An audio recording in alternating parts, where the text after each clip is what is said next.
victim of COVID, and I had the honor of interviewing him before he passed away.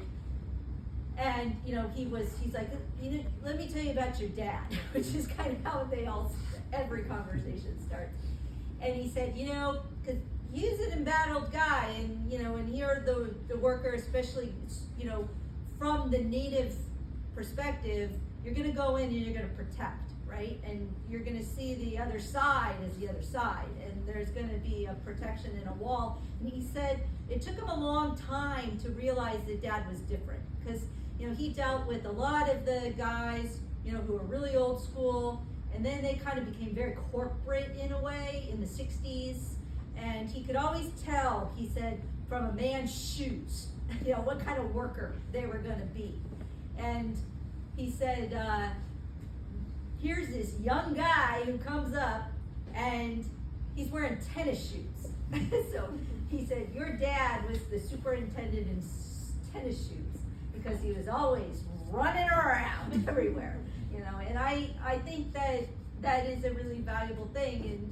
And our kind of tagline for the exhibit we did was the language of work, because not everybody's going to understand why on earth a cannery is a compelling story.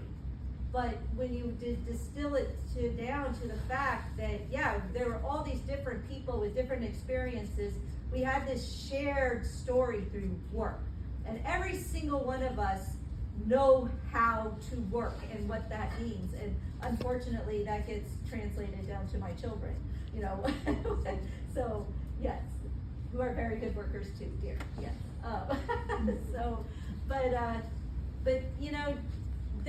That to me, I think, is one of the most valuable kind of lessons in all of this is, when Dad passed away, he was a superintendent of a salmon cannery, but he wasn't just a superintendent.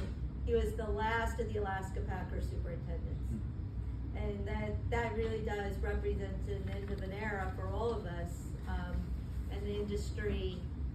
When you think of just how powerful the Alaska Packers Association was, for good or for bad, and the power that the superintendents had and held over the years, and Dad, the superintendent in tennis shoes, he turned 80 and left us. So,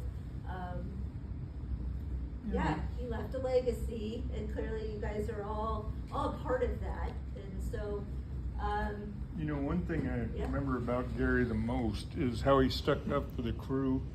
And if you had outside people come in and said something about how your people are working and that, he'd always stick up for them. The people that was in there running the canneries and that, they worked really long hours, especially the mechanics and that, because a lot of times they didn't get any sleep. So, we'd tell them, well, go ahead and take a nap on the floor or whatever.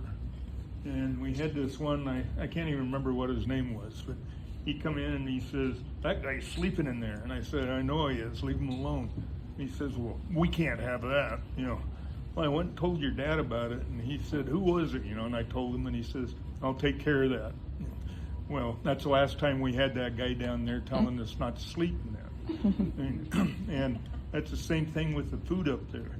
When they decided they were gonna go cheap with the food and stuff, well, we sit there and we had to go in and you asked for some food, and they'll give you a little bit, and I said, I want some more. No, you got to come back around. I don't have time for that. Right. So I went and told Gary, I says, we can't work that way. We got to hurry, get in there and out. He says, we'll take care of that. So, this food project they had, they got rid of it altogether and went back to the old way.